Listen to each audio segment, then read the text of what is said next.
আলহামদুলিল্লাহ, আশা করি আল্লাহ চায় তো আজকের দিনটা ভালোই কাটবে। বেচা কিনার কি যে বেহাল অবস্থা। আজকে একটা কাস্টমারও ছাড়ম না, যেভাবেই হোক সব কয়টাকে পটাইতে হইব। যাই তাড়াতাড়ি গিয়ে দোকানটা খুলি।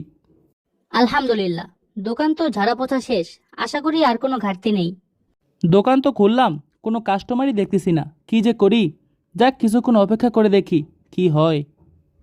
আসেন ভাই আসেন, ভালো মানের পাঞ্জাবি এবং টুপি আছে, কম দামেই পাবেন ইনশাআল্লাহ। যার যা প্রয়োজন আমার কাছ থেকে দেখতে পারেন। না, আমার দোকানের সামনে তো একটা মাছিও ঘুরতেছে না। আরে ভাই আসেন আসেন, কার কি লাগবো সব আছে ভাই, দেখে যান। বাচ্চাদের কাপড় মেয়েদের কাপড় সব আছে, আমার দোকানে আসেন। আলহামদুলিল্লাহ, সকাল থেকে এখন পর্যন্ত ভালোই বেচা কিনা করলাম আল্লাহ তাআলার রহমতে।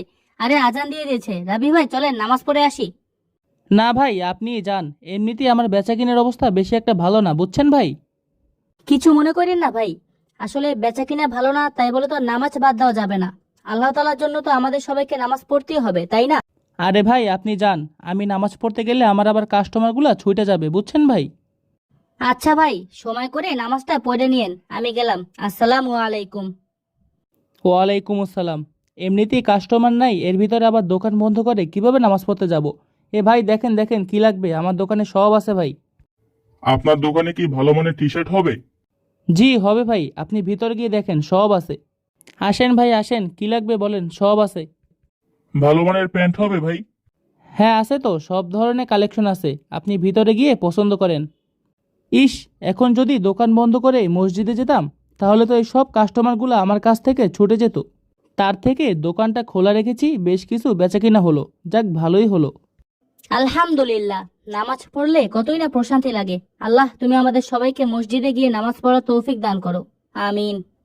কিরে ভাই চলে এসেছেন? জানেন কি হয়েছে, আপনি যাওয়ার পরে অনেকগুলো কাস্টমার এসেছিল, সবাই আমার কাছ থেকে ড্রেস নিয়েছে। আর আপনার কাছ থেকে তো কেউ নিতেই পারলো না, কারণ আপনি দোকান বন্ধ করে চলে গেলেন, যার ফলে আপনি বেচাকিনাও করতে পারলেন না। আর এই ফাঁকে আমি আমার ব্যবসাটাকে একটু চাঙ্গা করে নিলাম আর কি। শুনেন ভাই, আমি আমার রিজিক নিয়ে কখনোই চিন্তা করি না, কারণ আমার রিজিক একমাত্র আল্লাহর হাতে। যা আছে ভাগ্যে তা এমনিতেই পাবো। তা তো অবশ্যই, কিন্তু আপনি যদি এভাবে দোকান আটকে চলে যান, ব্যবসা করবেন কিভাবে?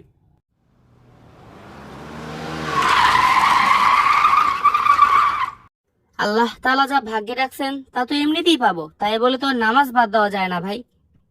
আসসালামু আলাইকুম ভাই, আমি প্রায় 1 থেকে 1.5 লাখ টাকার পাঞ্জাবি নেব, সবগুলো আপনার কাছ থেকেই নেব। আসেন ভাই, সমস্যা নাই, সব ধরনের কালেকশন আছে। হ্যাঁ, এটা কি হলো? বেশি ব্যবসা করব বলে দোকান আটকে নামাজ পড়তেও গেলাম না, ও সেই দোকান আটকে নামাজ পড়তেও গেল, আবার আইসা 1.5 লাখ টাকার বেচাকিনাও করতেছে, যা তো আমি গত 3 দিনেও করি নাই। হায় আল্লাহ, এটা কি হলো? শোনেন ভাই, এইমাত্র যেটা দেখলেন সেটা আল্লাহর পক্ষ থেকেই ফয়সালা। আমাদের রিজিকে যা আছে তা আমরা এমনিতেই পাবো। তাই আমাদের সবারই উচিত ব্যবসা করার পাশাপাশি 5 ওয়াক্ত নামাজ মসজিদে গিয়ে আদায় করা। সাহাবা আপনার কারণে তো ব্যবসা করেছেন, তাই বলে তাদের 1 ওয়াক্ত নামাজও জামাত ছুটে নাই, বুঝেছেন ভাই? হ্যাঁ ভাই, আমি বুঝতে পারছি।